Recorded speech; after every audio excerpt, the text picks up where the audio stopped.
I'm going to be contradicting the title itself by making this video. But I guess the message is more important than me being perfectly encapsulating the message. And I guess making this video in some way is my attempt to capture the message or a step towards living it. But apparently I was reading Dogen, the Japanese monk from the 12th century, and he reminded me of something that I had read years ago. That the happiest state is really the state where you have no desire for more. The enlightenment is when you have no desire for more. But the desire for enlightenment itself is an obstacle between you and enlightenment. So my desire to be free is the obstacle between me and freedom. I wasn't imprisoned by anything else that I was trying to escape, but me trying to escape itself was the prison. And in a way, when I was reflecting on this message, I was thinking that if I'm making this video, I still have some form of outcome in my mind. I'm still seeking something.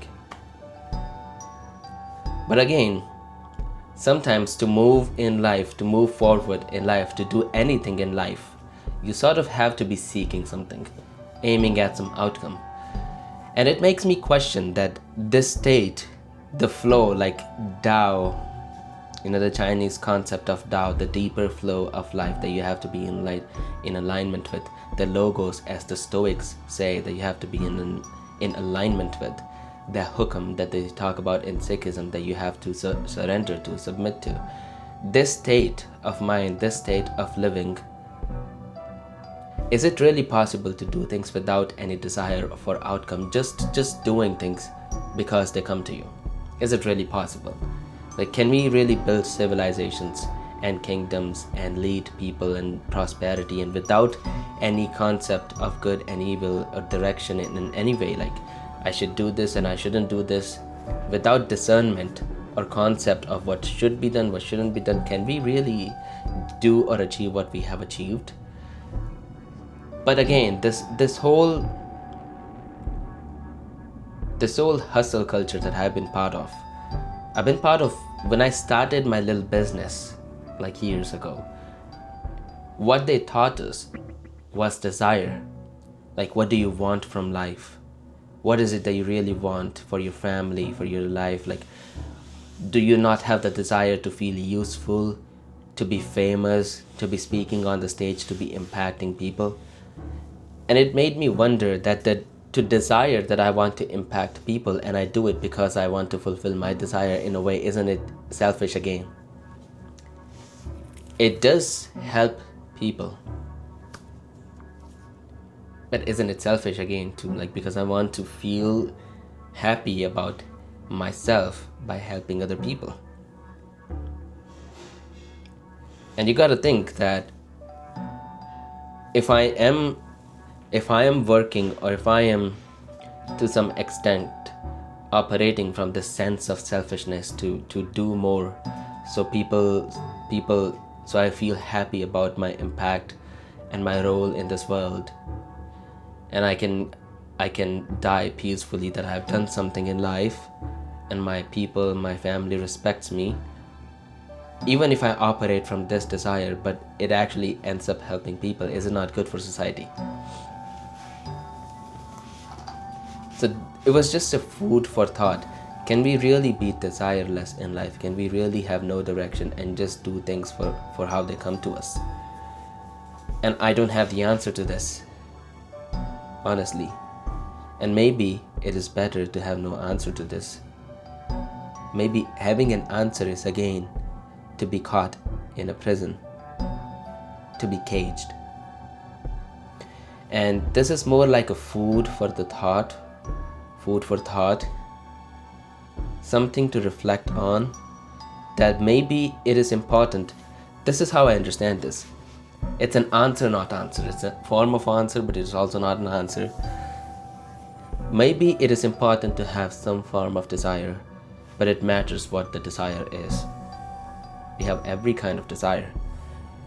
We don't really do anything without knowing that to some extent it is going to be good for us in the future.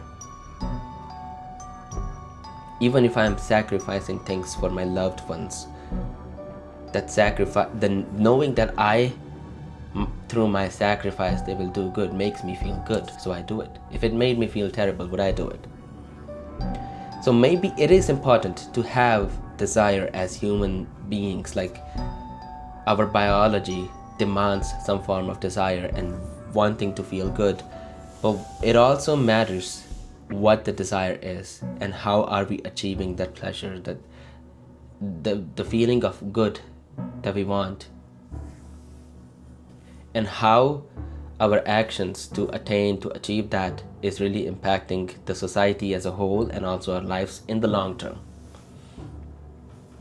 Maybe it is time to think about that too. Like, maybe it is time for me to really think that yes, I do have desires that I'm working towards, but are these desires also becoming a problem in what I'm desiring, like between me and what I'm desiring?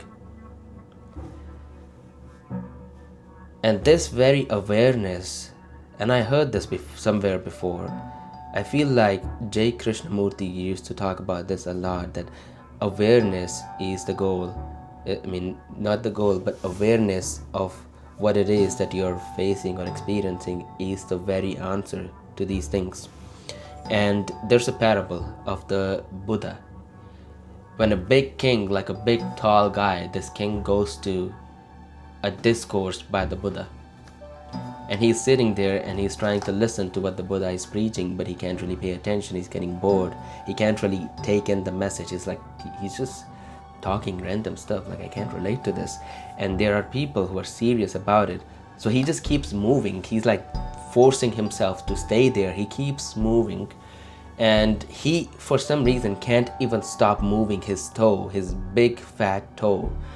And Buddha suddenly stops, pauses, looks at the king, and he goes, "Excuse me, sir. I really wanted to continue this discourse, but I cannot until you answer this question. Why do you keep moving that big fat toe of yours?" And then the king stopped moving his toe. And then he looked down and he goes, "You are embarrassing me by putting me on spot like this. I didn't know, I wasn't aware that I was moving my toe. Now that I'm aware, I stopped." And Buddha then looks at the people and he says, "This is the message, people. It is not until you have the awareness of what's going on that you stop it.